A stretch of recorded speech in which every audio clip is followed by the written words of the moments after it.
गोयच्या नरकासूर दहनाच्या प्रथेचो पर्यावरणाचेर परिणाम। खाशेल्या अहवालांत सगळ्यांक येवकार ट्रेडिशन वर्सेस टॉक्सिसिटी। गोयच्या नरकासूर दहनाच्या प्रथेचो पर्यावरणाचेर परिणाम। दिवाळीच्या दिव्यांनी मळ बुजळटा, मात गोंयांत दर वर्सा जावपी नरकासूर दहन साजरो करतना प्रदूषणाची सावळी पसरता। ही प्रथा गोयची संस्कृती आनी एकतेचें प्रतीक आसा, मात आतां हातूंत वापरिल्ल्या आधुनीक मटेरियलांक लागून हे सेलिब्रेशन हो सुवाळो खंय तरी टॉक्सीक जावंक लागला। ह्या विशीं सविस्तर म्हायती जाणून घेवयात। ही प्रथा म्हळ्यार नरकासूर वध, जी काळा प्रमाण खूब बदलल्या। आदल्या काळार लोक सुकिल्लें गवत आनी सैमीक वस्तू वापरून नरकासूर करताले। बऱ्याचो वायटाचेर जैत दाखोवपाचो एक प्रतिकात्मक प्रकार आशिल्लो, मात आतां आधुनीक मटेरियलान गवत वा हेर वस्तूंची सुवात घेतल्या आनी त्या बदला आतां थर्मोकॉल आनी प्लास्टीक सारकिल्या मटेरियलाचो वापर नरकासूर करपाक जाता।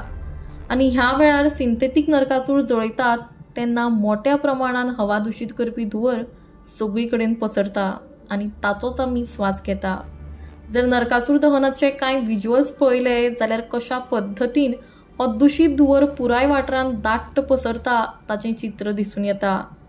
ह्या अशा दूषित हवेन स्वास घेवप सुद्दां कित्येकाक कठीण जाता। अशें आसतना प्रश्न उप्रासता तो म्हळ्यार हाचो पब्लीक हेल्थाचेर कितें परिणाम जातलो।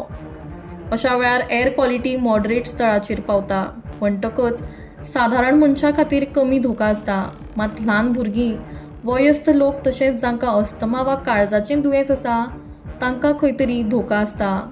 थ्रोट इरिटेशन, खोकली वा एलर्जी वाडपाची शक्यता आसता। म्हणटकच आतां सगळ्यांत मोठें आव्हान म्हळ्यार गोंयांत आपली संस्कृती जपतना पर्यावरणाचें रक्षण कशें करप। ही परंपरा थळाव्या कलाकारांक आनी पर्यटनाक चालना दिता, मात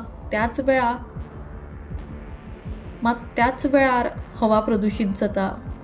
सगळ्यां खातीर एक प्रश्न मुखार करता तो म्हळ्यार बऱ्याचो वायटाचेर जैत साजरो करतना अशा टॉक्सीक समस्ये शिवाय करूं येना काय?